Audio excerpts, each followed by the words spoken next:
Hey everybody, welcome back to another Jaden Gaming video. So I promised I would do a Superman 2025 review. Now basically the film's very good. I mean, director James Gunn. Just I want to say thank you for bringing the best movie experience for Superman. And I just heard that you're gonna be doing it again for Supergirl, which basically just got okay, it literally got revealed at the end of Superman, guys. That was a bit crazy. That, you know, we didn't really know that Krypto was Supergirl's dog at the time. We thought he was Superman's dog.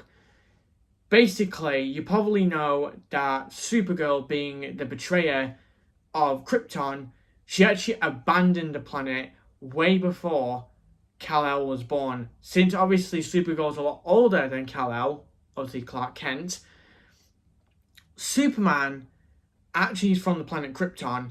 But then what did Supergirl do? Well, Supergirl was charged with manslaughter as she killed her own parents. She was just too powerful, too strong. So afterwards, she then abandoned her home planet. But where did she go, guys? Well, I'd say that she actually went to a planet known as Earth. Now, basically, that's where Kal-El was sent to when he was born. Now, basically, Kal-El, as soon as he was born, he was only 3 days old. And Jor-El and Lara-El, who are Kal-El's parents, said that they could not keep him at Krypton anymore because Krypton is dying, you see. And if Krypton dies, then the boy won't have lived a good enough life, you see. So then Jor-El says, oh, you know what? We will just send Kal-El to Earth. But then Kal-El needed human DNA to be able to survive there, because if Kal-El got to Earth and he came out of his pod, he would die instantly. So Jor-El created something known as the Codex, but he only created that for newer children who were born, they could send to Earth to basically so that people could look after them. And basically, instead of allowing all children to survive on Earth from Krypton, he put it in to Kal-El. He put the Codex into Kal-El, which then Kal-El was given powers like unlike anything we've ever seen. Powers of flight and powers of capabilities. But what happened to the Kryptonians? Why could they still fly without the Codex being in the Krypton's core? Well, the Codex in the Krypton's core actually gave everybody flight powers, but basically they never lost them, as basically oh, a second, I'm just going to have to turn my TV off because that's really irritating me. Basically, Kal-El's secret plan was to head to Earth and, protect people, really. So that's exactly what he did. So Jor-El and Lara placed Kal-El into a spacecraft and launched into Earth with the Codex. And basically, as Kal-El grew up, he grew up so fast. He was about 30 years old, or maybe he was in his 50s or something. And basically, he was the very first Man of Steel. So basically, every time Superman would get slammed into the ground and be a ginormous crack in the middle of the ground because, Superman is steel. So he's a Man of Steel. So that meant, guys, people have been thinking, what the actual hell is wrong with this dude? Why were they arresting Superman? I'll tell you that. Now, any spoilers, just click off this video, because if you guys have not seen Superman yet,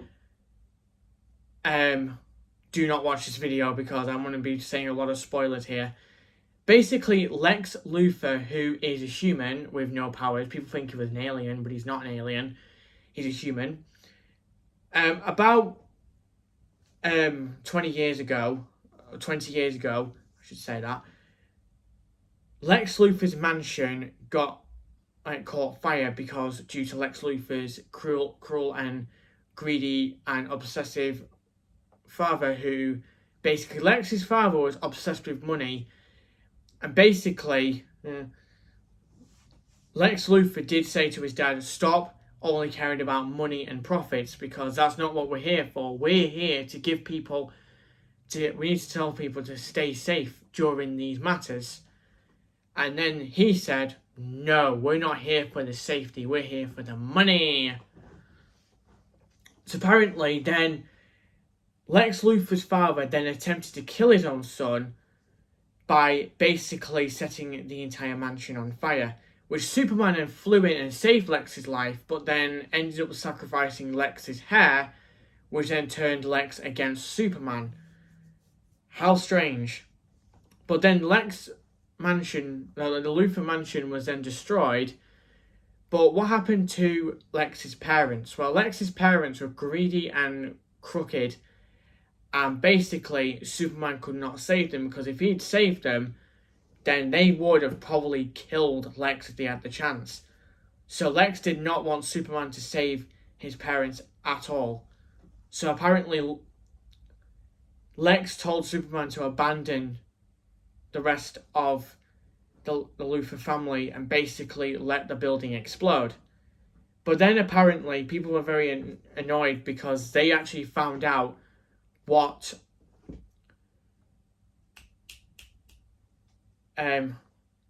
Daniel Luthor, who is Lex Luthor's father, was capable of. So basically afterwards, Lex Luthor actually then was given an antidote, which then turned him evil permanently. Now basically, it doesn't mean it was like a thing that was going to, destroy all life on the planet as we know it. Basically, Lex Luthor was actually a really, really good person, but he wanted that good back. So then apparently he was then given an antidote, because Lex Luthor suffered from something called Kryptonian disease or something. If you had actually been in contact with a Kryptonian, you would get the Kryptonian disease. Basically, you had to go into very bad stasis to be able to have that disease removed. And that's exactly what happened.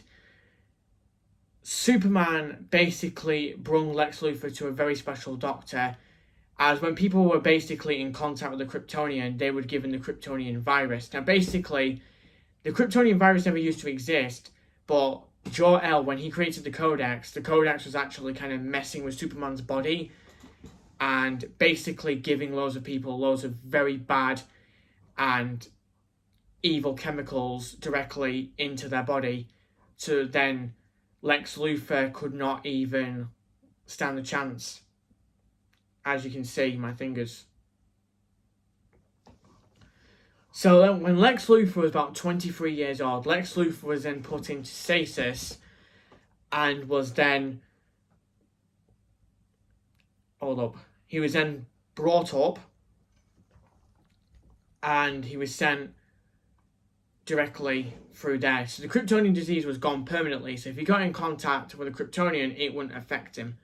But then apparently the machine malfunctioned, turning Lex Luthor into an evil criminal person who then resumed the company Luthor Corp. Exactly, the company that Lex's father used to run, Luthor Corp Industries, was then relaunched, but then Lex Luthor made some very, bad changes to it. He actually began upgrading the entire building so it could fly like a spaceship. And basically, he used to do that every single time, a Kryptonian would come in and that Lex's plans were foiled, or were about to be foiled. So Lex Luthor would then press the button onto the control panel, and then the building, Luthor Corp, would then begin to rise slowly into the sky and actually leave the planet. And exactly what Lex Luthor did, he actually left the planet for 3 years. Guys, and never came back. But then apparently he was actually looking for some particles known for creating something called a pocket universe. We get introduced that into the new Superman film, guys, called a pocket universe. Now basically there's the same area where Superman was prisoned in after he was framed by Lex Luthor. Lex Luthor ended up framing Superman, saying that he was sent on a mission from Krypton to Earth to kill everybody. People actually fell for it. But then apparently Lex Luthor was then wanting to kill Superman to get $100 trillion to build more arms in his Baravian military. Now basically Baravia used to be a planet before then all the Baravian government were then evacuated through a portal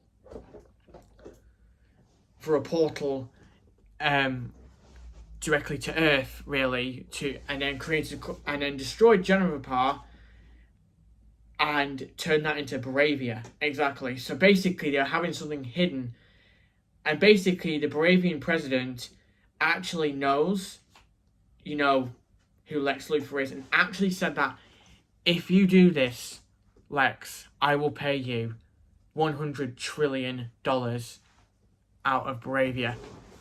Basically, the president kept his promise, but then things took a turn. Guys, the president of Baravia was then murdered by Igor, who is a member of the Justice Gang, led by Green Lantern. Exactly. So, Guy, who is a character you probably know for Free Guy, but they use the same name in Superman. Basically, his real name's Hal Jordan, but then Green Lantern was then sent to Earth, was then supposed to stay on Earth, you see, to protect that planet from aliens or even alien worldly threats, you see. But then when Green Lantern agrees to help Superman to destroy LuthorCorp, then they use someone known as Mr. Terrific, who is a real good technicianist with very good holotech and everything. He's actually got tech inside of him, guys, that basically allows him to see stuff that what the robots can see that he has. And that's how he was able to find Superman and rescue him and talk to him as well. So basically, when Lex is in his office, beginning his ultimate plan to try and kill Superman within secrecy, he then begins the war on Baravia. So whilst Superman is distracted with the war on Baravia, Metropolis will then begin to crack open the entire Earth, so then Lex Luthor can get the Kryptonian crystal and pull it out, so Superman would die on Earth. Basically, when I mentioned the Kryptonian crystal, Jor-El's actually been to Earth before. Now basically, way before Kal-El was born, Jor-El actually went with Lara directly to Earth to place something known as a Kryptonian crystal inside of the Earth's core. And basically, that allowed any Kryptonian to survive on Earth, even if they were extradited or even exiled to that place. Now basically, the Baravian military is actually metahumans. You probably know why.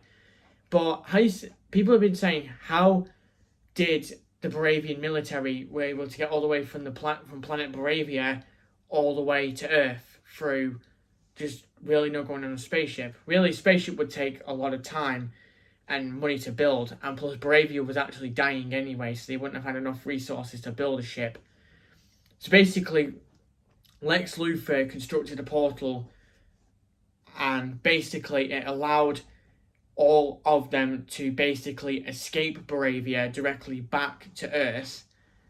But then the president of Baravia then attempted to try and kill Superman, because obviously he says Superman's a bad person. But the Justice Gang actually figure out that basically the president of Baravia wasn't actually the one behind it all. It was actually Lex Luthor this entire time. So basically, I think killing the Baravian president was not really something you want to do. But I think he ultimately got what he deserved afterwards. So then at the end of Superman, you can see that Lex Luthor is then revealed to be the traitor and the crooked businessman known for just killing people instantly just for money and profits. And basically, Superman reveals that he was actually human this entire time. He's an alien, but he was then human because he's been on the planet for more than 30 years. So that makes him a human, right? But a meta-human. So basically, Superman then says that Lex Luthor was wrong about him being an alien.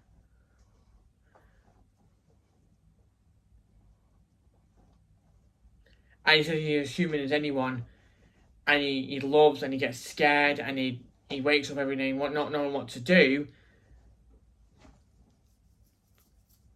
And he said and he does make mistakes, but I said that's just being human, that is. So basically afterwards, a news report flashes up from Lois Lane actually saying that Lex Luthor is actually the betrayer.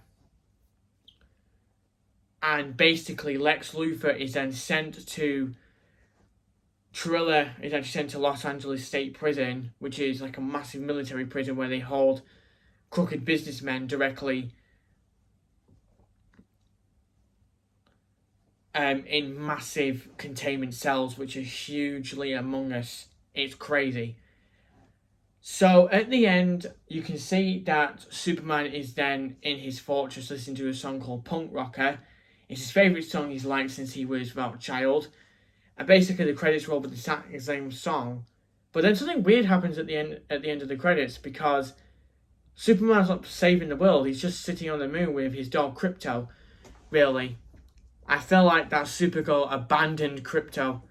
We're going to actually find out, because I think Supergirl could actually start on Krypton. That's basically what we're trying to look for, guys. And hopefully very soon, guys, it will possibly start. And it'll be crazy. So you'll probably know about Pleasure Beach the movie, exactly. So Pleasure Beach the movie will begin production in March and will be done around about June-ish. It's going to take a bit, guys. I know, guys, that I posted a couple of teasers on the YouTube video already. It's a bit like a 4DX experience, 4DX with the moving chairs. Let me just demonstrate on my gaming chair here.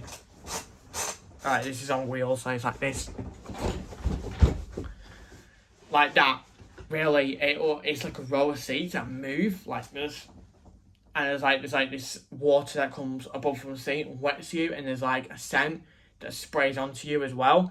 And there's snow that comes from the ceiling, and directly there's air, and there's fog that comes on the ground. And there's lighting effects as well. So basically, it looks like a Dolby Cinema release, but there's no way it's coming to theatres, guys. There's just no way, guys, it's coming to theatres. I can't afford it. I can't afford it to have it put in theatres. So I'm thinking of trying to hire a screen, do it like a private hire, and then actually play the film directly for you guys to see directly. So basically what I'm going to be doing, I'm doing a full-on video on my iPhone to show you guys what I actually mean. And basically I'll be shooting in 4K so you guys can actually see what I actually do mean and what I'm not actually joking about. And basically, it's playing on a bigger screen anyway, so you'll be able to see. It's not going to be playing in IMAX because I can't afford to do that.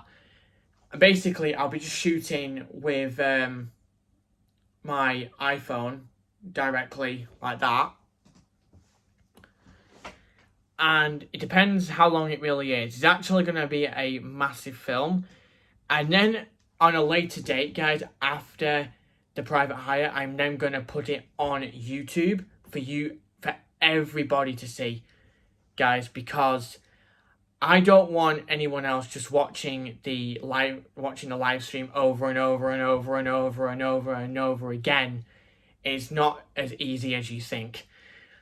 I'm going to be live streaming something on called OBS, Open Broadcaster Software, and I'm going to connect that with my YouTube channel and with a webcam as well.